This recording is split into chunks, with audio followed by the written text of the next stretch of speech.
Assalamualaikum warahmatullahi wabarakatuh. Selamat malam semuanya. Nama saya Sulistianingsi dari kelas MN23L. Hari ini saya akan mempresentasikan bab 4 dari mata kuliah Komunikasi Bisnis dengan judul Strategi Komunikasi Bisnis.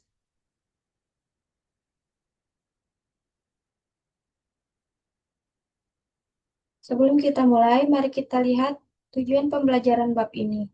Setelah presentasi ini, saya harap kita semua mampu untuk menganalisa mengapa begitu banyak komunikasi bisnis yang gagal.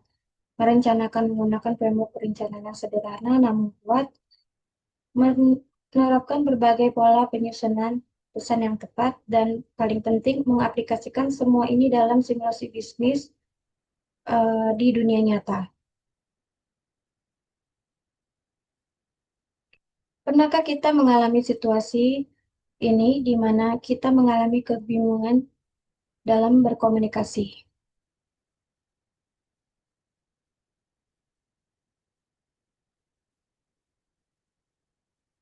Ada data yang mengejutkan, di mana 68% pesan bisnis gagal untuk mencapai tujuan yang diharapkan.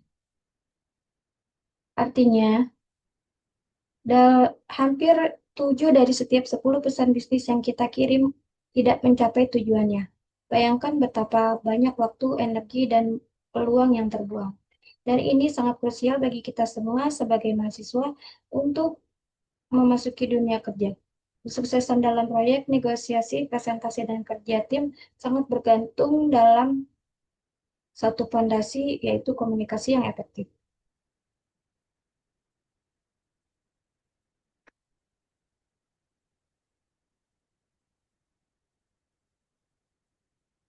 Lalu, apakah solusinya?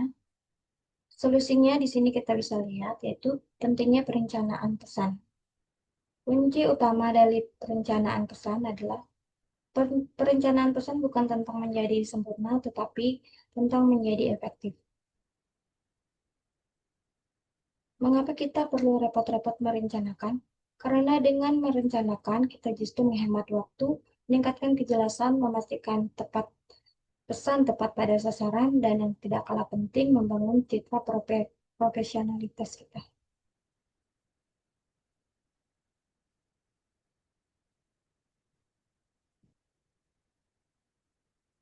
Kita bisa melakukan perencanaan komunikasi sederhana dengan dua langkah. Langkah pertama yaitu tentukan tujuan dengan SMART, yaitu S, spesifik, M, measurable, terukur, A, achievable, dapat dicapai, R, relevant, T, time bound atau berbasis waktu.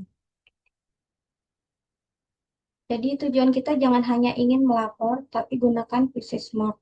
Dengan persetujuan proposal dari manajer sebelum 25 Oktober misalnya, dengan spesifik dan terukur dan ada batas waktu.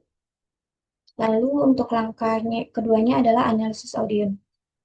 Siapa mereka? Sebelum kita memberikan pesan kepada seseorang, kita harus melihat kepada siapa kita memberikan pesan tersebut. Lalu apakah yang mereka butuhkan dari dan ekspektasi mereka terhadap pesan yang kita sampaikan. Dengan kita mengetahui analisis audiens ini, kita bisa menentukan nada, kedalaman, dan bahasa yang kita gunakan dalam menyampaikan pesan tersebut. Lalu langkah ketiga adalah menyusun pola. Di sini ada 5 pola. Pertama, deduktif, kesimpulan di awal efektif untuk mendapatkan perhatian. Lalu dua, kronologis, yaitu menyusun informasi secara berurutan namun mudah diikuti. Lalu yang ketiga ada sebab akibat, kita menjelaskan hubungan antara masalah dan dampak yang akan muncul. Keempat, induktif, yaitu menyampaikan fakta terlebih dahulu, lalu membangun argumen. Yang kelima, masalah solusi, yaitu mengidentifikasi masalah lalu menawarkan solusinya.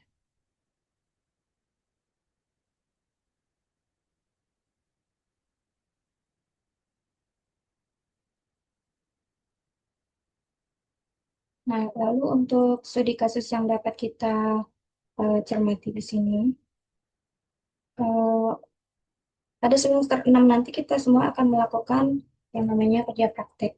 Nah, dalam kerja praktik ini pasti komunikasi itu sangat diperlukan dan sangat penting demi membangun kinerja yang baik nantinya untuk kerja praktik kita. Misalnya di sini di dalam situasi rapat grup proyek dengan menggunakan metode SMART, tujuan SMART, kita dapat menyepakati pembagian tugas waktu dalam waktu yang eh, sesingkat-singkatnya ya untuk akhirnya kita bisa menggunakan waktu yang lain untuk mencapai tujuan dari proyek tersebut. Audiensnya adalah rekan satu tim kita eh, dengan harapan pengetahuan tentang proyeknya setara. Dengan pola yang disarankan adalah kronologis dan topikal. Lalu, ketika kita melakukan pelaporan ke dosen, kita melakukan pelaporan progres dan meminta konfirmasi kepada dosen tersebut. Analisis audiennya yaitu dosen memiliki otoritas atas tugas kita ya. Lalu waktu dosen itu sangat terbatas karena dosen juga pasti sibuk. Nah, dengan ini kita menggunakan komunikasi deduktif yaitu inti di awal. Jadi, pada dosen kita sebaiknya tidak bertele-tele, tapi juga tetap harus sopan dan hierarkis. Lalu untuk chat group deadline, kita untuk sesama mahasiswa, kita bisa mengingatkan kepada semua orang tentang tenggat waktu laporan dari kerja praktek tersebut. Jadi analisis audiensnya kita kepada rekan-rekan tim kita mungkin sibuk atau lupa, di mana kita melakukan reminder untuk tim kita.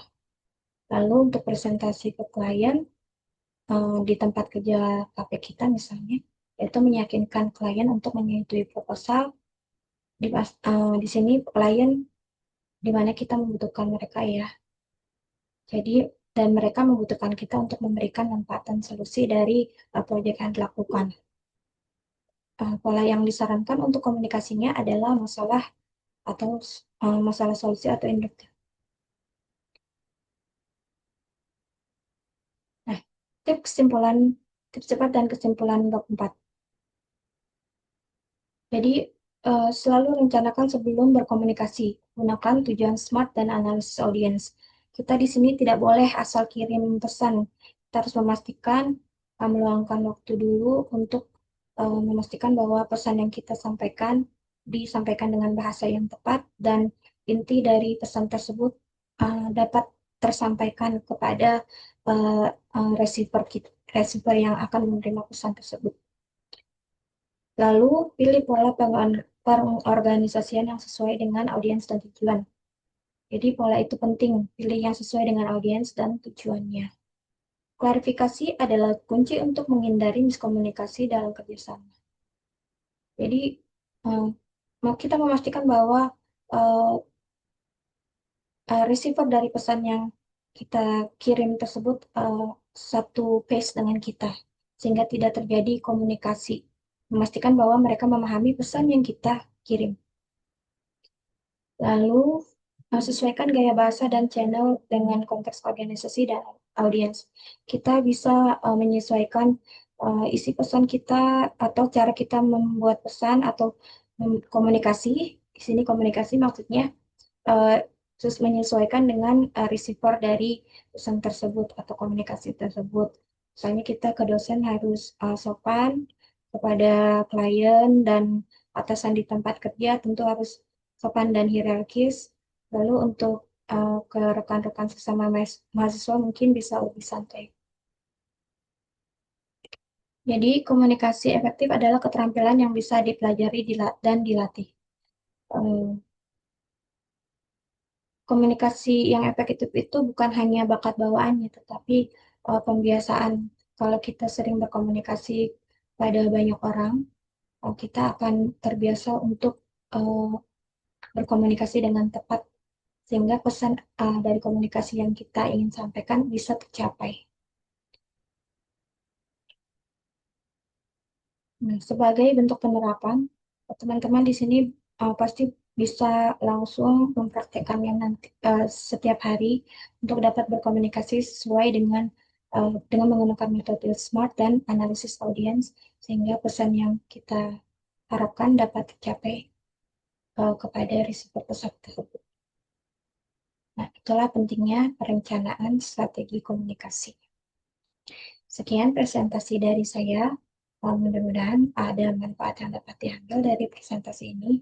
Assalamualaikum warahmatullahi wabarakatuh.